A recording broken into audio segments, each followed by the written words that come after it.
संतोष देशमुख हत्या प्रकरणामध्ये अजूनही नवनवीन घटना समोर येत आहेत। एका काळ्या रंगाच्या स्कॉर्पिओ गाडीतून देशमुखांचं अपहरण करण्यात आलं होतं। ती गाडी सुदर्शन घुलेची असल्याचं समोर आलेलं आहे। वाल्मिक कराडनं सुदर्शन घुलेला ती गाडी गिफ्ट केली होती असंही उघड झालं। या काळ्या रंगाच्या स्कॉर्पिओची नेमकी स्टोरी काय आहे पाहूयात।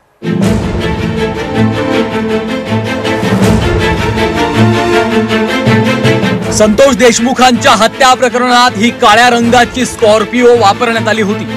MH44 Z9333 या नंबरच्या गाडीत तब्बल 19 पुरावे आढळले असून वाहनावरचे ठसे आणि इतर गोष्टी महत्त्वाच्या ठरणार आहेत। आता या स्कॉर्पिओ गाडीची बॅकसाइड स्टोरी समोर आली आहे। वाल्मिक कराडनं ही गाडी सुदर्शन घुलेला भेट दिल्याचं समोर आलंय।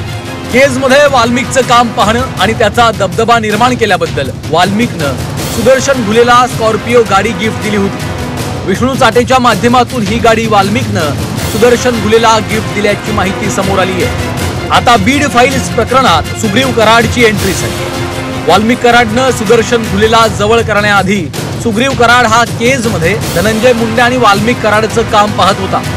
वर्चस्वाच्या स्पर्धेतून सुग्रीव कराड आणि सुदर्शन घुले यांच्यामध्ये अगोदरच वाद होता। सुग्रीव कराड हा देखील वसुली, खंडणी, मारहाणीचे प्रकार करत होता।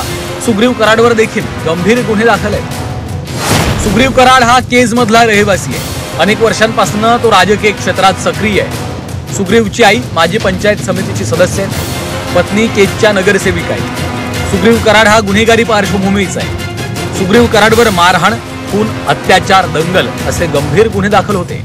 सरपंच देशमुख हत्या प्रकरणामध्ये सुग्रीव कराड या नव्या नावाची चर्चा सुरू झाली आहे। मात्र यावर स्पष्ट बोलणं धनंजय देशमुखांनी टाळलं। हे प्रकरण न्यायप्रविष्ट आहे, तपासाचा भाग म्हणून सर्व समोर येतंय।